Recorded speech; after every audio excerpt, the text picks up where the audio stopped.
రాజకీయ విశ్లేషకులు బండారు రామ్మోహన్ గారు మనతో పాటు ఉన్నారు. సార్ నమస్తే. సార్ నమస్తే అమ్మా.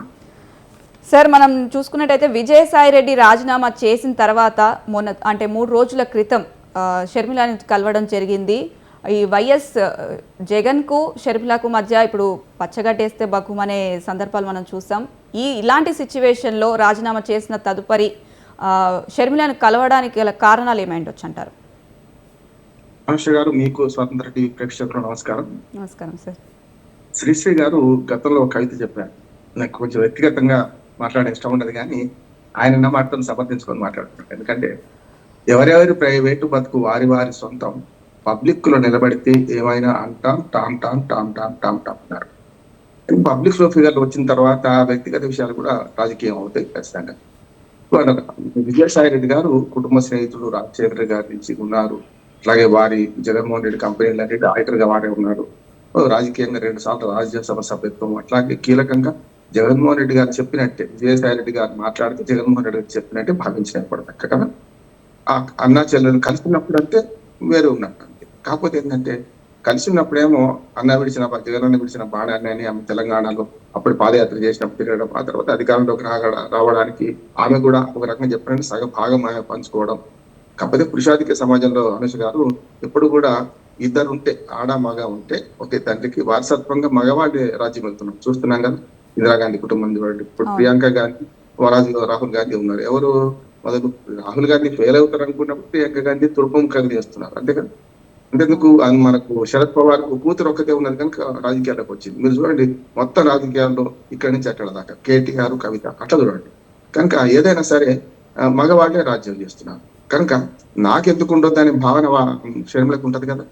దీన్ని ఎప్పుడైతే కాపాడడానికి అవసరమైన చర్యలలో భాగంగా వివేకానంద రెడ్డి హత్య కేసు కూడా ఒక భాగమైంది పక్కన కదా. అందుకనే విభేదించిన తర్వాత షర్మిల గారు పిసిసి చీఫ్ గా, ఆంధ్రప్రదేశ్ చీఫ్ గా అయింది. అంతకుముందు పార్టీ పెట్టారు, తెలంగాణలో రద్దు చేసుకుని ఇందులోకి వచ్చారు, చరిత్ర. కానీ ఇప్పుడు కీలక అంశం ఏంటంటే హైదరాబాద్ లో లోటస్ పాండ్ లో ఉన్న భవనంలో షర్మిలతో కలవడం వల్ల 2 అనుమానాలు వస్తున్నాయి నాకైతే. అంటే మామూలుగా పబ్లిక్ టాక్ కూడా చెప్పాలి కదా. ఒకటేమో తమ మధ్యన ఉన్న ఆస్తి తగాదు, ముఖ్యంగా అవి పరిష్కరించుకోవడానికి విజయసాయి రెడ్డి గారు కుటుంబ స్నేహితుడు, కుటుంబంలో అన్ని తెలిసిన వాడు కనుక గతంలో కేవీపీ రామచంద్రరావు గారు, రాజశేఖర రెడ్డి గారు ఉండేవాడు. ఇప్పుడు వీళ్ళిద్దరికి అన్నా చెల్లెలకు విజయసాయి రెడ్డి కనుక ఆయన ఏమైనా రాయబారం వెళ్ళారని ఒకటి. అంటే ఆడిట్ కి సంబంధించిన విషయాలు ఆయన్నే చూసుకుంటాడు కాబట్టి అందుకనే. అట్లాగే రెండోది ఏంటంటే రాజకీయంగా అయితే కాంగ్రెస్ పార్టీతో కలిసే ప్రసక్తి ఉండకపోవచ్చు. ఎందుకంటే కాంగ్రెస్ పార్టీ ఇప్పుడు ఆంధ్రప్రదేశ్ లో కనీసం 0 లెవెల్లో ఉంది కనుక సమస్య లేదు, కలిసే పరిస్థితి ఉండకపోవచ్చు. కనుక ఇద్దరి మధ్యన సయోధ్య గురించి పోయిందని నేను అనుకుంటున్నాను. ఇన్ని రోజుల నుంచి కలవనప్పుడు అంటే రాజీనామా చేసిన తర్వాత అంటే వైఎస్ జగన్ ని కూడా కలవకుండా ఫస్ట్ షర్మిలను కలవడానికి కారణాలు ఏమైండొచ్చు అంటారు? ఒక్కోసారి కొన్ని బంధాలు కట్టిపడేస్తాయి అనుష గారు. ఇప్పుడు ఉదాహరణకు వైసీపీ రాజ్యసభ సభ్యుడిగా ఉన్నప్పుడు కలవడానికి, లేనప్పుడు కలవడానికి తేడా ఉంటుందా ఉండదు. అంటే బంధాలు విముక్తి అయిపోయినా అన్నట్టు. కుటుంబ స్నేహితుడిగా ఉంటాను, వ్యవసాయం చేసుకుంటా అన్నాడు కదా ఆయనది. నేను కుటుంబానికి వ్యతిరేకంగా వైఎస్ కుటుంబంతో నాకు సఖ్యత ఉన్నది, నేను వ్యవసాయం చేసుకుంటా, రాజకీయాలు విరమించుకుంటా అన్నాడు. కానీ రాజకీయాలు విరమించుకోవడం అంత సులభం కాదు. పులి మీద స్వాటిని దిగితే కలుస్తుంది పులే మన. కనుక అట్లా ఆయనకు తెలిసిన వాడే కనుక రాజకీయంగా అంతకుముందు ఒక రకంగా ఆడిటర్ గా, సాక్షి పత్రిక చూసుకున్న వాడిగా రకరకాల ఏ రకంగా చూసినా విజయసాయి రెడ్డి అనుభవం అనేది ఇద్దరికి వైఎస్ కుటుంబానికి పనికొచ్చేది. కనుక పనికొచ్చే అనుబంధాన్ని ఇట్లా ఉపయోగించుకోవడానికి చేశారని ఒకటి. రెండోది కూడా ఉన్నది ఏంటంటే నేను విభేదించిన అనే దాని మీద షర్మిల గారు ఒక ఛాలెంజ్ చేశారు. ఇప్పటికైనా మీరు వివేకానంద రెడ్డి కేసులో నిజాలు చెప్పండి అని అన్నారు. అందులో మొదటిదాకా అన్నా చెల్లెల మనకు పంచాయతీలో ఇటు పక్కనే ఉన్నారు విజయసాయి రెడ్డి, జగన్మోహన్ రెడ్డి వైపు ఉన్నారు. ఒక రకంగా చెప్పాలంటే ఆమె ఇంటి పేరుని కూడా రాజకీయం చేసాం, చూసినాం కదా మనం. ఆమె వైఎస్ పెట్టుకోవడానికి వీలు లేదు, ఆమె కూడా బిడ్డ కదా, వేరే ఇంటికి వెళ్ళిపోయినప్పుడు అక్కడ పెట్టుకోవాలి. అందుకని నేను ఏమంటున్నానంటే వైఎస్ పేరు పెట్టుకోవడానికి వీళ్ళు ఏదైనా విమర్శ చేసిన వీళ్ళే ఇవాళ తప్పనిసరి చేస్తున్నారు. ఇంకోటి ఏంటంటే ఈడీలో కేసులు కూడా నమోదైనాయి, సిబిఐ ఈడీలో కూడా. ఇప్పుడు వీళ్ళు ఆస్తి తగాదాలలో కొంత అక్కడ ఆస్తులు ఫ్రీజ్ చేసిన సందర్భం చూసాం.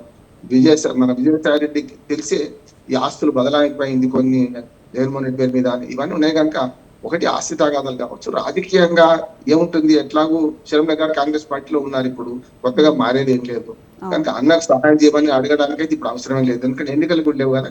కనుక ఇవన్నీ కూడా కుటుంబ రాజకీయాల్లో విజయసాయి రెడ్డి గారి పాత్ర తీసేయలేంది. ఆయన రాజీనామా చేయడం చేసిన తర్వాత కలవడం అనేది ఒక రకంగా రాజకీయ సంచలనమే. రిజల్ట్స్ కోసం చూడాలి. ఇద్దరు డిక్లేర్ చేయలేదు, 3 గంటల పాటు మాట్లాడుకున్నారు, కానీ ఇద్దరు కూడా ఏం మాట్లాడారో డిక్లేర్ చేయలేదు. కనుక వేచి చూద్దాం ఏమవుతుందో. అంటే ఇప్పుడు మన శత్రువు కూడా మనకు మిత్రుడు అనే బాటలో ఇప్పుడు వెళ్తున్నారు అన్నట్టు కూడా విమర్శలు వినిపిస్తున్నాయి. అలాగే ఇప్పుడు జగన్ చేసే ఆగడాలు తట్టుకోలేకనే విజయసాయిరెడ్డి బయటకు వచ్చేసారు అంటూ షర్మిల కూడా చెప్పిన నేపథ్యంలో, అంటే ఇప్పుడు షర్మిల నేను జగన్ బాధితున్నే, విజయసాయిరెడ్డి కూడా నేను జగన్ బాధితున్నే అంటూ కూడా ఇద్దరు కలిసి మాట్లాడుకున్నారు అంటూ కూడా కొంత వినిపిస్తుంది. కరెక్ట్. మీరు శత్రు మిత్రుడు అనేది రాజకీయాల్లో సామెత ఉన్నట్టు. అంతేందుకు చెప్తే వినకపోతే చెడంగా చూడాలని సామెత.